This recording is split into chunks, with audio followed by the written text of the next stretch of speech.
Alright, drivers and expressions are basically the backbone of Blender automation. So when you want to automate something that the animator doesn't have to do, so it's really easier to animate, you use either drivers or constraint. And what you can't figure out to do with constraint, you usually can get away with drivers before even hitting the scripting phase if needed, all right?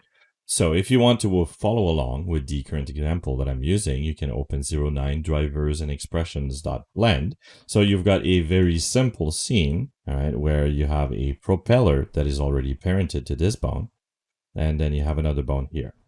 Now we'll try something here, and we'll use different values to rotate this actual propeller. Now, how do you create a driver? Well, there's a few ways. You can right click and choose add driver onto the value that you want to drive.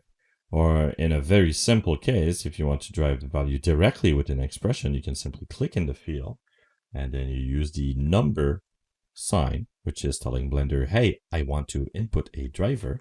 Now let's use something very simple. So let's use the frame on the timeline. So we're going to type in frame and we're going to multiply that by 0.25, for example. All right.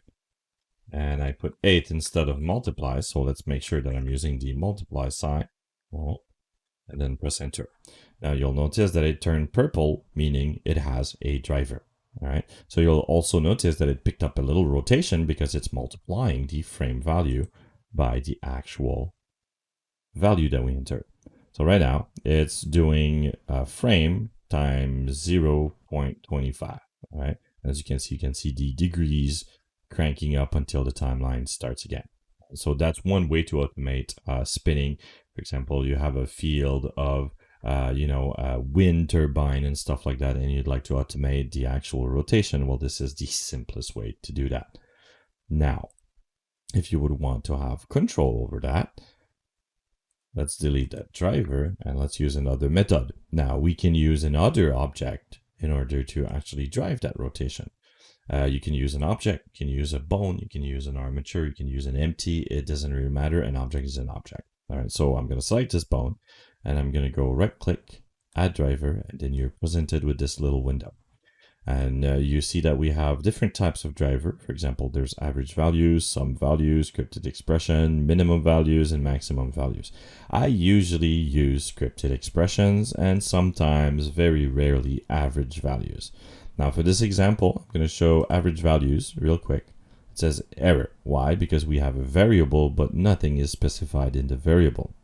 As you can see, we have different types of variables as well. There's distance variable, rotation difference, as well as transforms and single properties. In this case, we're in the transform channel. So that's why it's asking for an object.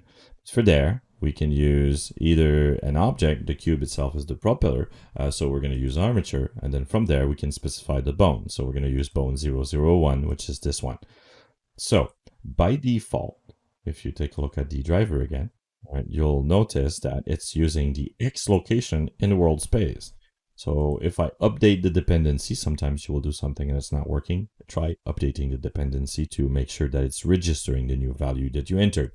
And so update the dependency. Now, if I select this and move it, I'm actually controlling the rotation with moving this.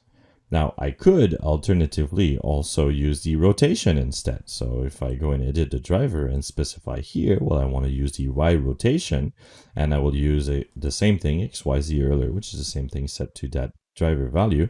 And I'm going to use the local space because I want it to use the same space as the bone. And I'm going to update dependency. We'll select this bone and rotate it. And now you can see that I'm rotating this other bone or driving this other bone with another bone.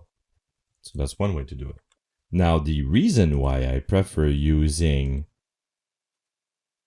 scripted expression over average values is because scripted expression allows you to fiddle with that variable that you've assigned.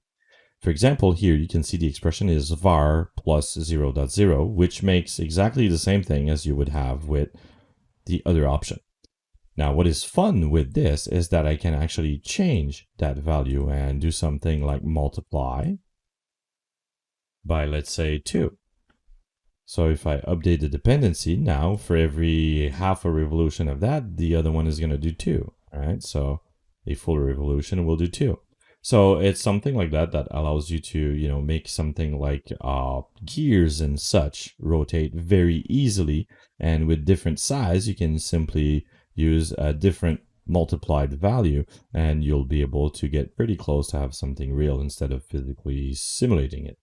Now, you can also use other things like a custom property to drive a value. So I'm gonna delete this driver, and let's actually add a custom property to this bone. Now, a custom property, to add one, you have to go into the bone panel with the bone selected, and at the bottom, you'll have custom properties.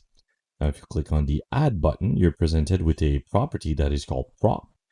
And then you have a number, and then you have edit. And you'll notice that it added a little property here. And if I expand that, you will see that new property appearing right here with the values that it's given. Now, if you want to change the name of this, you can simply hit the edit button and you'll be presented with that little window. Let's rename this one RPM. And here is where the magic happens. So you can specify what value you have at first. Right now, it's using basically a float value, so a decimal value. Now, if you would like it to be an integer, just make sure that you don't have a decimal value assigned to it. So that way you can use it more, for example, like a Boolean operation. So toggle on and off, 0 being off and 1 being on. Now you can use more than 0 and 1 as well. And if you would like this to be a string, you can simply type in the text in there and it will use it as a string instead. All right. But this is basically outside the scope of this course. So let's just put a maximum value of 500 and hit OK. And you will notice that the name changed to RPM. And now we have a default value of 1, but we can scroll all the way to 500. Right now, it's not doing much though, because it's not assigned to anything. Now, a custom property is a data block or a data path that you can copy and use to drive a value. So for example, if you right click on it and choose copy data path or use the shortcut Shift-Control-C, so if you hover and press Shift-Control-C, you will notice here that it copied the data path, all right? So now if I add a driver like I did earlier, all right, instead of using a transform channel, we use a single property. On the armature, it's going to ask me what is the path. So from there, I can paste that copied path, and this value now drives the rotation, all right? But it's not driving it based on animation. And this is where complex expression excels, all right? So we're going to actually convert this into a very complex expression. So let's open the driver editor, which is that little window that pops up. If you don't want to have to redo that every time, you can use one of these and dock him somewhere, right? Now you see that we have the Y earlier rotation. Now, the more drivers you have on the same object, the longer the list is going to be here. And then you have the curve that is represented by the driver. So if you hit home, you will see the linearity of this curve.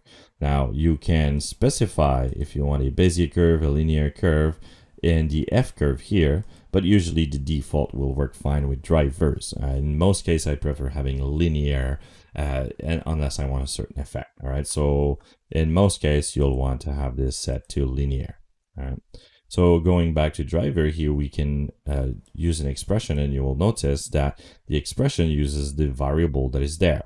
Now we're going to use a single property variable, and we're going to rename it FPS, because what we want to do is we want to convert the frames per second of the Blender scene into a usable revolution per minute value. And we need to do a bit of math for that, and we need to have access to the scene.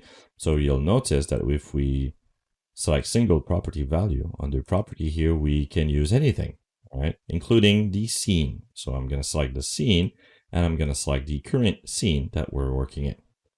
Now we're going to change the path to something else than the RPM, but we're going to use an internal path of Blender, and this path is simply render.fps.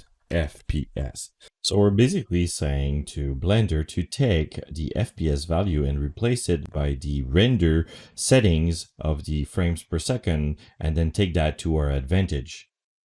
The math for converting a simple rotation of Blender into a revolution per minute is a little bit mind-boggling.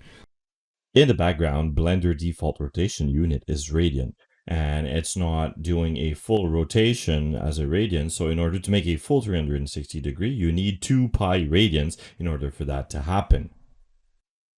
And because of that, we start the expression with pi, and we're going to multiply that with the frame, and we're going to multiply that with its own self. All right, so we're going to check on the self here, and the self that we want to multiply it with is the custom property. And in order to enter a custom property as a self, you need to open a square bracket. We follow that by opening a quotation mark, and then we're going to type in the name of the custom property, which is RPM in caps. Then we're going to close the quotation marks as well as the square brackets. Then from there, we're going to divide that by open parenthesis 30 times FPS, which is basically the variable that we've defined under here. All right, so variable. And then we're going to close that with another parenthesis, and then we're going to press enter. Now, once you've entered the proper way, it's going to tell you slow Python expression. Now, it's not that slow. It's actually going to do the trick, and you can see the value is 24 here because the current scene is set to 24 frames per second. So if we go check to the scene, it's set to 24 frames per second. If I switch this to 60 and go get my driver window back, you'll see that now it's switched to 60. So it's taking in consideration the scene settings and applying the proper math to have a revolution per minute, regardless of the frames per second that you're using. And so it's a very complex expression. We're not going to go too deep in the math. If you don't understand it, that's perfectly fine. It's just an example of how complex you can actually go, and you can go even more complex than that if you want. You can even do directly vector math inside there. I mean, it's pretty crazy.